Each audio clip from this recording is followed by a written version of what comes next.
दर्शकों, भ्रमवश यह मान लेना कि मानो तो पत्थर की मूर्ति भी परमात्मा जैसा लाभ देती है, यदि ना मानो तो साक्षात भगवान भी मिल जाए तो भी कुछ लाभ नहीं मिलेगा।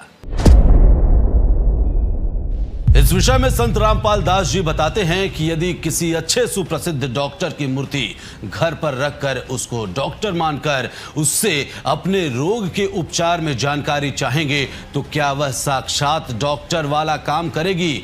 कभी नहीं। साक्षात डॉक्टर मिलेगा तो लाभ देगा। इसी प्रकार किसी देवी व देवता की पत्थर की मूर्ति उस देवी या देवता वाला लाभ नहीं दे सकती। यह तथ्य संत रामपाल दास जी अपने सत्संग वचनों में बताते हैं, जो प्रैक्टिकली सत्य है कि मूर्ति वह काम नहीं कर सकती जो उस मूर्ति वाला करेगा। इसलिए जिसकी मूर्ति है उससे मिलने पर ही लाभ मिलेगा। दर्शकों, ब्रह्मा विष्णु महेश जी हिंदू धर्म में श्रेष्ठ माने जाने वाले भगवान हैं। श्रद्धालु इन्हीं तीनों देवों की भक्ति पर निरंतर आरूढ़ रहते हैं और यहाँ तक कि हमारे धर्म गुरु भी इन्हीं की भक्ति को मोक्षदायक बताते हैं। लेकिन इन सब के विपरीत सोशल मीडिया पर दावा किया जा रहा है कि संत रामपाल जी तीनों देवताओं की भक्ति करने को मना करते हैं। इस सनसनीखेज दावे को बार बार सोशल मीडिया पर फैलाया जा रहा है, लेकिन इस दावे में कितना सच है, देखिए हमारी एक खास पड़ताल। ये ब्रह्मा विष्णु महेश, रजगुण ब्रह्मा जी, सतगुण विष्णु, तमगुण शिव जी, इनकी पूजा नहीं करनी चाहिए। ब्रह्मा विष्णु महेश ये पूज्य नहीं है। पूज्य मीन ये पूजने योग्य नहीं है। भक्ति इष्ट रूप में इनकी भक्ति करने योग्य नहीं है। ब्रह्मा विष्णु महेश, रजगुण ब्रह्मा, सतगुण विष्णु, तमगुण शिव जी, जो इनकी पूजा करते हैं वो कभी मुक्ति प्राप्त नहीं कर सकते। दर्शकों, वीडियो का यह पार्ट देखने पर तो लगता है कि लोगों द्वारा किया जा रहा यह दावा सच है। वीडियो के बारे में बताया गया है कि संत रामपाल जी ब्रह्मा विष्णु और महेश जी की भक्ति को छुड़वाते हैं।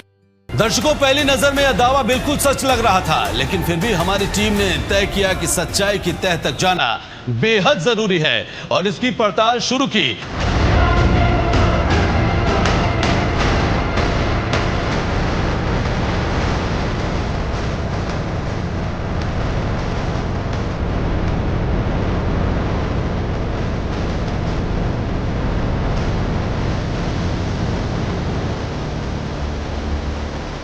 और आखिरकार काफी मेहनत के बाद हमें संत रामपाल जी की वो वीडियो मिल ही गई, जिसको देखकर हमें यह तो पता चल ही गया कि दावे में जिस वीडियो का सहारा लिया गया है वह अधूरी है। आइए आपको भी सुनाते हैं कि पूरी वीडियो का सच क्या है। ब्रह्मा विष्णु महेश को हम छुड़वा सकते हैं? हम कोई बालक है? तीनों देवा कमल दल बसे, ये ब्रह्मा विष्णु महेश, प्रथम इनकी वंदना फिर सुन सतगुरु उपदेश। अब दास ने एक शब्द और बोला था कि ब्रह्मा विष्णु महेश पूजा के योग्य नहीं है, ये अविनाशी नहीं है। अब ये बातें विशेषकर पवित्र हिंदू समाज में आसानी से स्वीकार्य नहीं है, लेकिन स्वीकार करनी पड़ेंगी क्योंकि और विकल्प अब रहा नहीं। हम जिन सदग्रंथों को सच्चा मानते हैं, सत्य ज्ञान युक्त मानते हैं, और उन्हीं ज्ञान में उन्हीं सदग्रंथों में जो लिखा है वो तो आप जी को मानना ही चाहिए और मानना ही पड़ेगा। उसको भी नहीं मानते हो तो फिर आप भक्ति लाइन के व्यक्ति नहीं हो, आप ड्रामा कर रहे हो।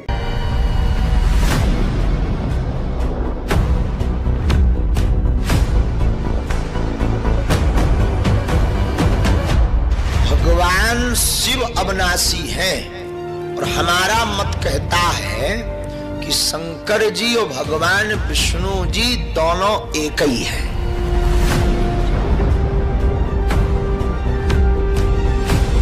कि ब्रह्मा विष्णु महेश नासवान है, इनकी जन्म और मृत्यु होती है। ये आज तक ब्रह्मा विष्णु महेश की उत्पत्ति नहीं बता सके हमने। इनको जरूर उम्र बताएं विष्णु जी और शिव जी को। इनका कोई जनक नहीं, इनका कोई माता पिता नहीं, ये खाक पड्डा इन सदग्रंथों को मूर्ख बना रहे थे हमने हजारों वर्षों से। श्री मद देवी भागवत गीता प्रेस गोरखपुर से प्रकाशित 123 पृष्ठ पर। मैं ब्रह्मा और शंकर हम सभी तुम्हारी कृपा से विद्यमान हैं। हमारा आविर्भाव यानी जन्म और तिरोभाव माने मृत्यु हुआ करता है। आज तक हम ब्रह्मा विष्णु महेश जी को अविनाशी मानते थे, अजरो अमर मानते थे। इनसे ऊपर कोई देव नहीं, कोई मालिक नहीं, इनके कोई माता पिता नहीं। ऐसा हम मानते थे क्योंकि हम सुनते आ रहे थे लोक वेद से। लोक वेद होता है सुना सुनाया ज्ञान, दंत कथा, एक दूसरे का बोला हुआ ज्ञान। और वो लोक वेद यदि सदग्रंथों से मिलता है तो वो सही है, और जो सदग्रंथों से नहीं मिलता है तो वो व्यर्थ है, दंत कथा है, यूजलेस। देखो ऐसा नहीं कह रहा दास, ना मेरे भगवान ने कहा कि ब्रह्मा विष्णु महेश बिल्कुल यूजलेस है। ये जितने सक्षम हैं, जितनी इनकी सामर्थ्य है उतना बताया है। जैसे एक स्टेट का, प्रांत का मंत्री होता है और उस मंत्री को, प्रांत के मंत्री को कोई प्रधानमंत्री मान रहा है तो वो भूल है उसकी। तो परमेश्वर ने और परमेश्वर से प्राप्त ज्ञान से इस दास ने ये इतनी भूल मिटाई है कि जिसको आप समर्थ शक्ति मान रहे थे, श्री ब्रह्मा, श्री विष्णु, श्री शिव जी, दुर्गा आदि को, ये समर्थ नहीं है। ये केवल 21 ब्रह्मांड के अंदर एक ब्रह्मांड, 21 ब्रह्मांड इस काल के, इसमें एक 21 प्रांत समझ लो। एक प्रांत में ये एक एक विभाग के मंत्री हैं। रजोगुण विभाग के ब्रह्मा जी, सतोगुण विभाग के विष्णु जी, तमोगुण विभाग के शंकर जी, बस इतने मालिक हैं ये। परमात्मा कबीर जी आदरणीय गरीबदास साहिब जी को सतलोक लेकर गए थे। वह सब सतीथि से परिचित करा कर, ब्रह्मा विष्णु महेश की परिचित सतीथि से परिचित करा कर वापस छोड़ दिया। उसके बाद उन्होंने कहा था, तीनों देवा कमल दल बसे, ये ब्रह्मा विष्णु महेश, प्रथम इनकी वंदना फिर सुन सतगुरु उपदेश। ये हमारा बॉडी का चित्र है, इसमें ये कमल बने हुए हैं। ये मूल कमल में गणेश जी और इसका ये किलियन जाप है, और इससे ऊपर स्वाद चक्र अनुष्ठान, ये स्वादिष्ठान अनुचक्र भी कहते हैं। इसकी 4 पंखड़ियां, इसकी 6 पंखड़ियां दूसरे कमल की, और सावित्री ब्रह्मा इसका ओम जाप है। यहाँ लक्ष्मी और विष्णु का जाप है, ये नाभि कमल है, और इसका ये हरियम जाप है। ये शिव और पार्वती रहते हैं। यहाँ परमात्मा ने इनको मंत्र दिया था, ये मंत्र।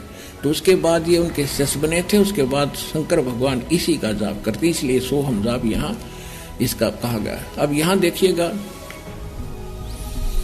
ये दुर्गा है, इसका ये 16 पंखड़ियों का कमल है, कंठ के अंदर है, और ये इनका जाप है।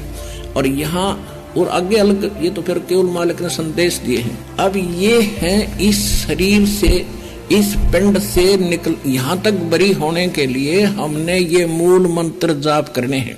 दर्शकों, किसी ने बिल्कुल सही कहा है कि ये little knowledge is a dangerous thing. हमारी पड़ताल में यह दावा बिल्कुल झूठा साबित होता है, क्योंकि संत रामपाल जी महाराज देवी देवताओं की भक्ति छुड़वाते नहीं, बल्कि उनकी भक्ति करने के वास्तविक मंत्र बताते हैं, ताकि व्यक्ति संसार में जितनी भी सुविधाएं भोग रहा है उनका कर्ज चुका सके। हमारी इस खास पेशकश में आज इतना ही। जल्द हाजिर होंगे एक और दावे की पड़ताल लेकर, जिसमें मिलेंगे सभी उलझे सवालों के सुलझे जवाब। धन्यवाद। अधिक जानकारी के लिए डाउनलोड करें संत रामपाल जी महाराज ऐप व सब्सक्राइब करें संत रामपाल जी महाराज यूट्यूब चैनल।